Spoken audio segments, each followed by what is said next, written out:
chaque projet important de votre vie, consultez un notaire. Les notaires, sûrement et pour longtemps.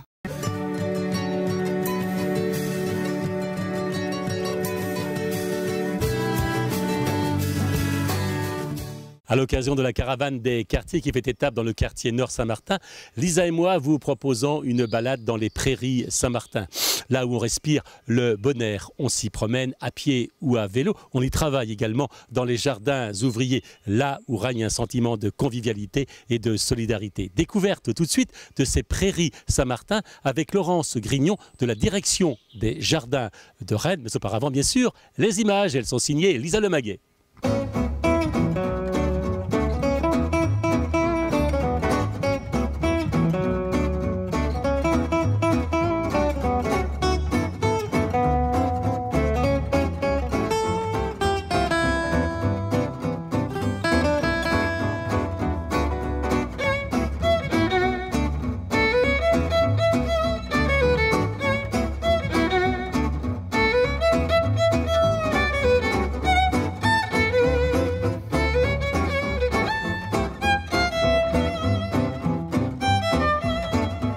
Sur les bords de l'île et même sur l'île, dans les prairies Saint-Martin avec Laurence. Alors Laurence, vous connaissez bien cet endroit, c'est un espace naturel qui a la particularité de se trouver finalement tout près du centre-ville de Rennes.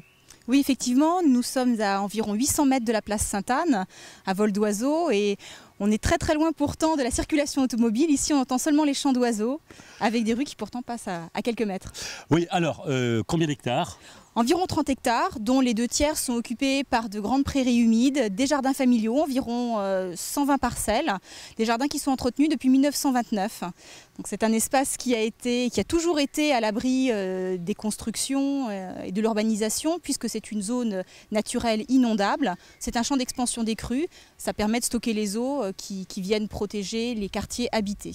Alors justement, on va parler des eaux qui sont très très présentes sur ce secteur. Là, on est sur l'île, c'est ça, c'est l'île. Oui, c'est le bras naturel de l'île qui préexistait avant la construction du canal. Est-ce qu'il y a d'autres ruisseaux, d'autres... Non, c'est le seul tronçon qui existe, et c'est sur la ville le seul tronçon avec un caractère aussi naturel. Et qui va rejoindre le canal, c'est ça? Qui va rejoindre le canal juste avant la confluence avec la Vilaine. Voilà, donc beaucoup d'eau sur ce secteur. On l'a dit, jardins ouvriers depuis, j'ai bien calculé, 81 ans. Oui.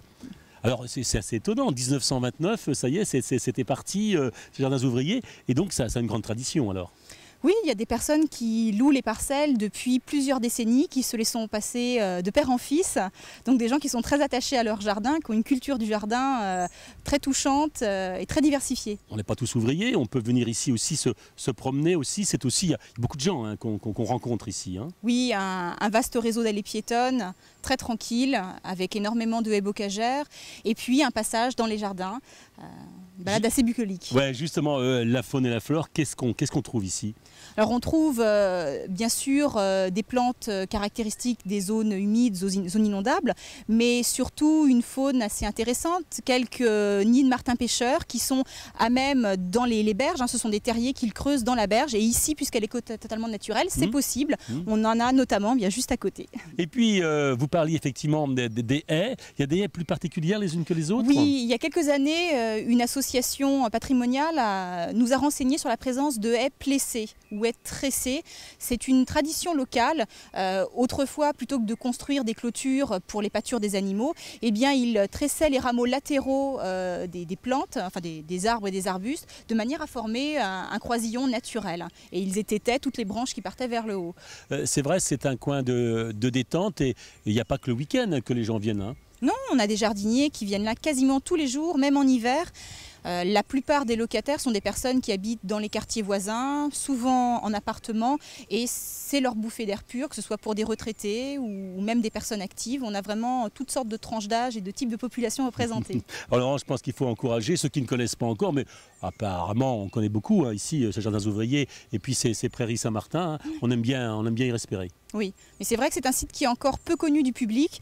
On a la fréquentation des joggeurs le long du canal, mais beaucoup ignorent qu'en dessous, à l'arrière des maisons, le long du canal, il y a cet espace. Merci Laurence pour cette découverte. On va continuer notre enquête sur les jardins ouvriers, particulièrement à la rencontre justement de ces jardiniers dont vous parliez à l'instant.